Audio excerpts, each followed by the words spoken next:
Oi, gente. Estamos de volta aqui para dar continuidade aos nossos estudos. Hoje vendo o capítulo 8. O capítulo 8, ele fala sobre a termodinâmica química. Vocês já devem ter visto esse conceito de termodinâmica em física.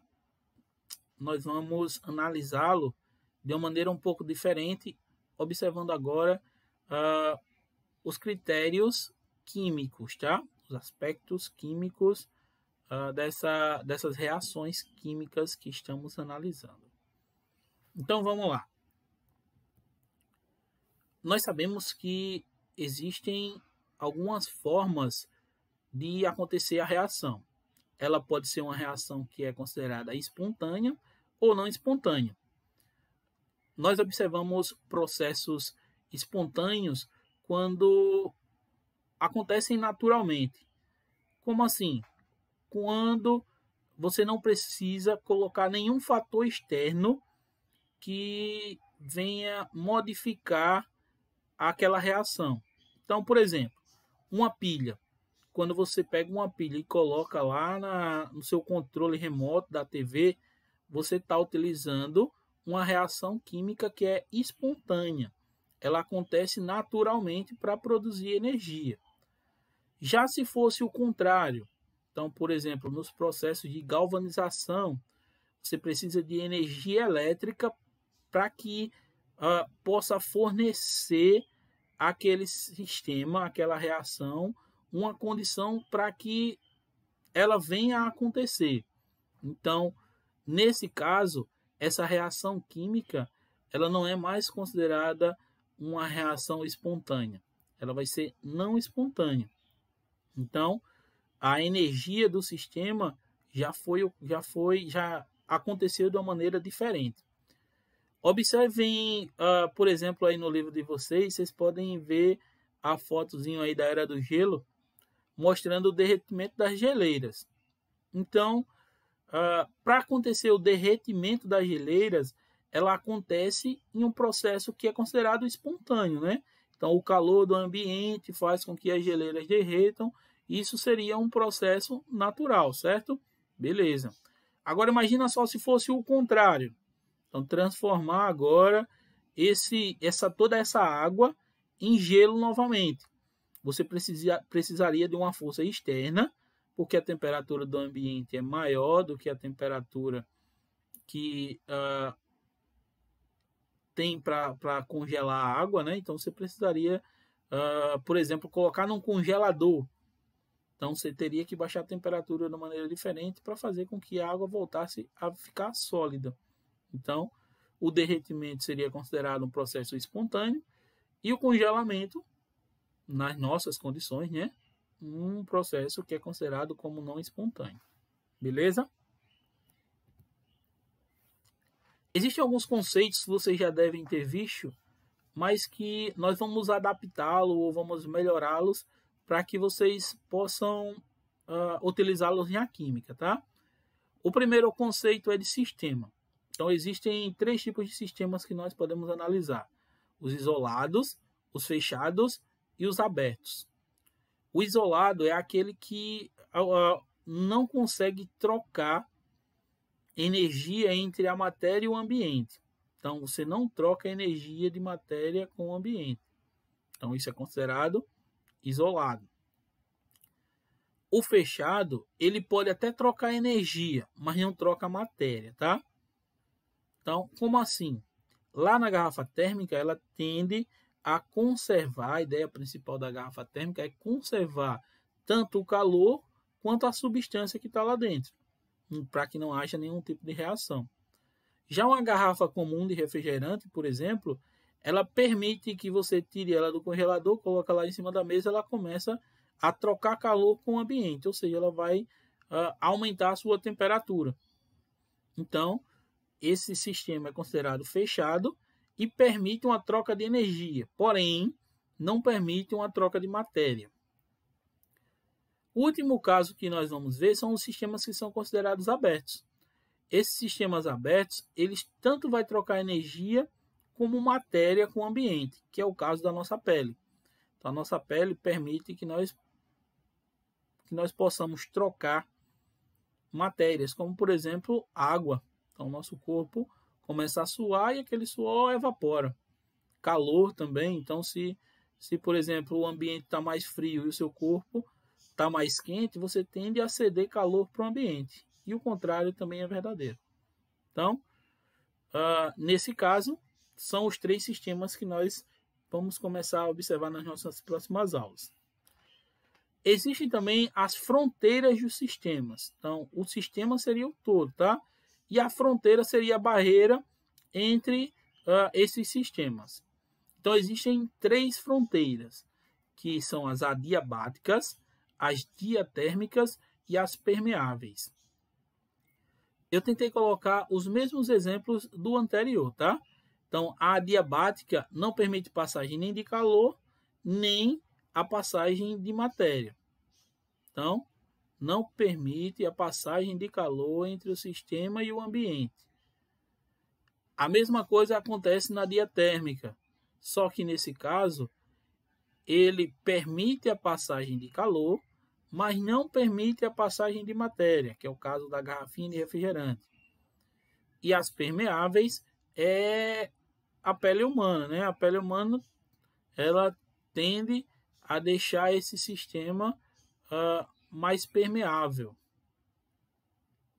Então, existe uma passagem de calor e de matéria entre o sistema e o ambiente. Então, esses são os três tipos de fronteiras. Adiabáticas, que conserva tudo. As diatérmicas, que conserva a matéria, porém não conserva o calor. E tem as permeáveis, que não conserva nenhum dos dois, tá? Ela permite a passagem, a troca de matéria e de calor com o ambiente. Então, esses são os 3 tipos. O estado. O estado é a situação em que as propriedades macroscópicas do sistema são bem definidas e não se alteram com o tempo. Então, nesse caso, nós temos como variáveis de estado a temperatura, a pressão, o volume, a densidade. E uma coisa que nós temos que levar em consideração é essa observaçãozinha aí do final, tá? Os estados não dependem dos processos pelos quais passam para se converterem uns nos outros. Para a termodinâmica, apenas interessa o estado inicial e final. Então, lá para a termodinâmica, não importa como o estado 1 vai chegar no estado 2. O que se sabe é que ele vai chegar lá, tá? Que vai haver aquela mudança. Existem algumas propriedades que também nós vamos começar a analisar, que são as extensivas e as intensivas. As extensivas, elas são aquelas que dependem do tamanho, ou seja, da extensão da amostra da matéria. Exemplos que a gente pode dar é a massa. Então, a massa ela é considerada uma propriedade extensiva. E como intensiva? É aquela que não depende da extensão. Como assim? A temperatura, por exemplo. A massa, que é considerada extensiva, ela pode variar do início da reação até o final da reação. Já a intensiva, não. Nesse caso, a temperatura ela pode acontecer e permanecer constante. Então, nesse caso, a temperatura ela pode ser considerada uma propriedade que é intensiva. Processos. Entende-se por processos as etapas da mudança de um sistema de um estado termodinâmico inicial para um estado termodinâmico final. Então, é o que vai acontecer durante aquela reação, tá? Então, nesse caso, o processo ele pode ser espontâneo e não espontâneo. Então, observa que, por exemplo, o exemplozinho do balão aí, nós temos que o balão está fechado.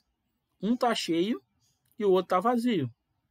Um tem pressão de 1 atm e o outro está lá vazio, sem nada. Quando você abre, essa reação espontaneamente vai acontecer da esquerda para a direita. Por quê? Porque quando você abrir lá a passagem, vai dividir aquela pressão. e vai fazer com que os tubos, todos os dois tubos, contenham o gás que está presente. Mas se você quiser fechar de novo e que todo o gás que estava na direita volte para a direita para deixar o primeiro balão sem nada de novo, você vai ter que precisar de alguma força externa. E por precisar de alguma força externa, esse processo ele vai ser considerado não espontâneo. Então, espontâneo vai ser aquele que acontece naturalmente. O não espontâneo é aquele que precisa de alguma ajuda, de algum fator externo para que venha a acontecer. Os processos eles são considerados também como reversíveis e irreversíveis. Reversíveis é que eles podem acontecer nos dois sentidos. A reação tanto pode acontecer da esquerda para a direita, como da direita para a esquerda. Os irreversíveis não, tá? O irreversível só vai acontecer de um lado, como a gente viu lá na imagem do slide anterior. Então, nesse caso, o processo reversível ele não volta ao seu estado original sem a intervenção externa. Então, ele dá como exemplo aí o corpo quente, resfriamento, equilíbrio. Queda de um corpo, repouso. Então, esses são alguns processos que a gente considera como irreversíveis. O próximo é o princípio da termodinâmica. O primeiro princípio da termodinâmica, ele fala sobre a conservação da energia.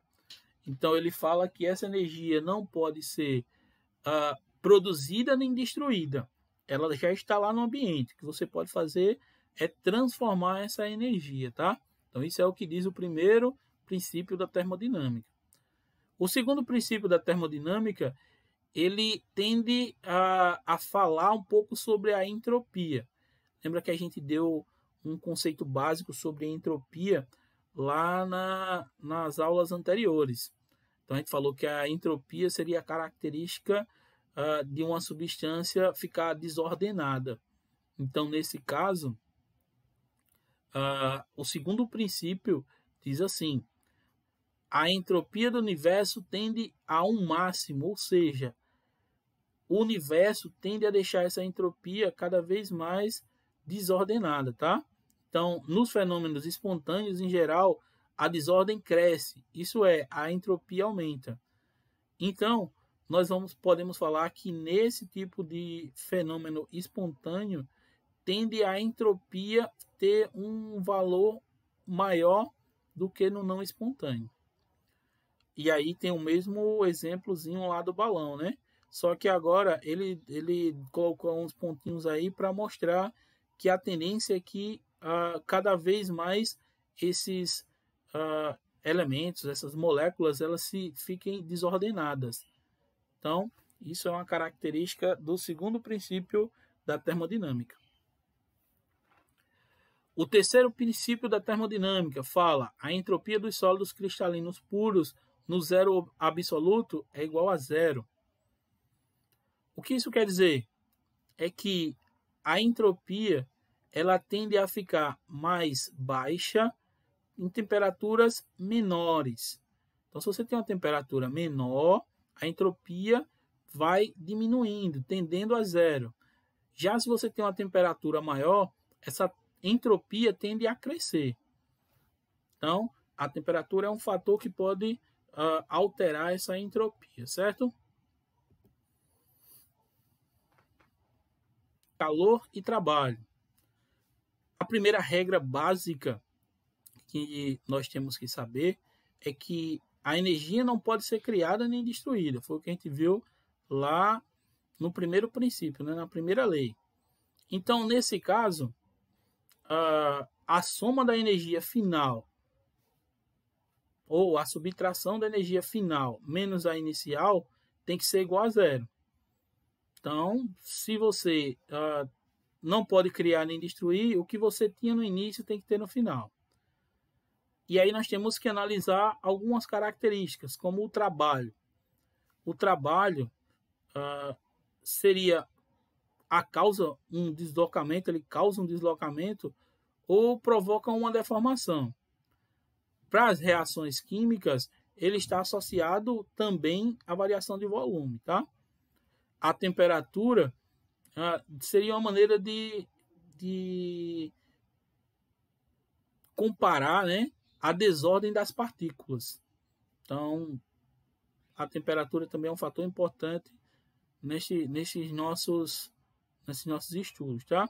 E por último, o calor, que seria uma forma de analisar o fluxo térmico, o fluxo de energia que está acontecendo do corpo mais quente para o mais frio, ou vice-versa, né? Depende da quantidade de energia que está sendo gerada.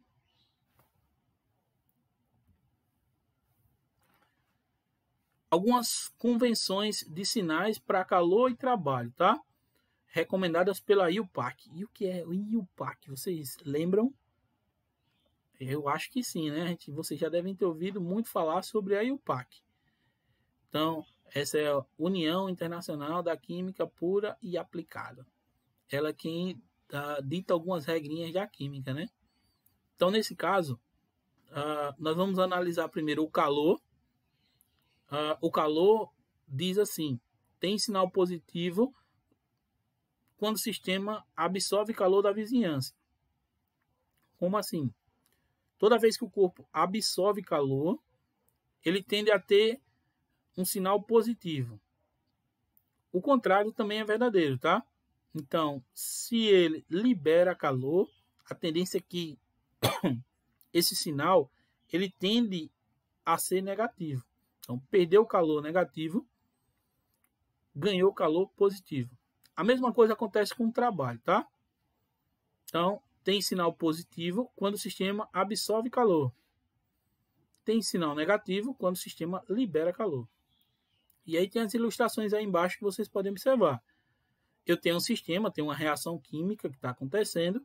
Se ele libera calor, se ele absorve calor, tende a ser positivo. Se ele libera calor, negativo. Mesma coisa com o trabalho. Para dentro, absorve calor positivo. Para fora, libera calor negativo.